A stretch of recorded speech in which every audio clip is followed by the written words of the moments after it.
Alors, on va parler d'une personnalité actuelle, ou pas, qui œuvre à l'éveil des consciences et qui vous inspire. Alors, une personnalité actuelle, j'ai eu la chance, il y a quelques années, de faire une retraite en méditation au village de Prunier, qui n'est pas loin d'ici. Et j'ai rencontré Thich Nhat Hanh.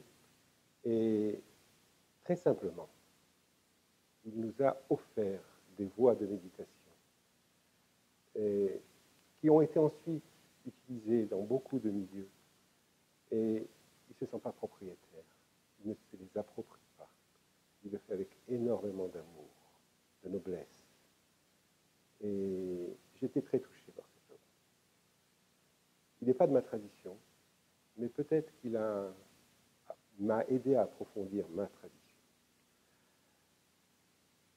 Il y a eu des grands maîtres dans le judaïsme que j'ai connus et qui ont été à la source aussi de mon éveil, comme Léon Ashkenazi, un des grands maîtres de la pensée juive contemporaine française, qui a beaucoup travaillé sur la formulation de la Torah en termes compréhensibles pour le siècle, avec un regard mystique très profond.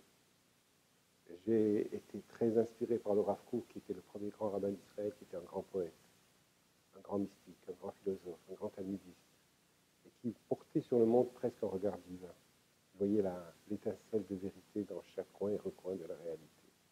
J'étais très touché par cet homme.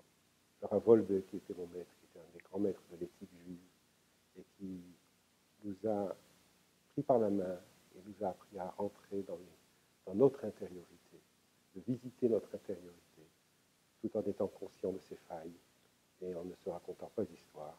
Il disait toujours, n'essayez pas de grimper vers les cieux, restez à terre avec la tête vers le ciel, mais n'oubliez pas la terre et n'oubliez pas vos failles. J'ai eu, grâce à Dieu, des grands maîtres. Et j'ai eu la chance aussi de collaborer avec l'abbé Pierre dans une fondation, donc j'ai eu la chance de rencontrer cet homme. C'était du feu, c'était une flamme. Et il était un cri vivant, tout le monde le connaît, mais j'ai eu la chance de le côtoyer. Donc j'ai eu la chance de rencontrer des maîtres grâce à Dieu. Merci infiniment.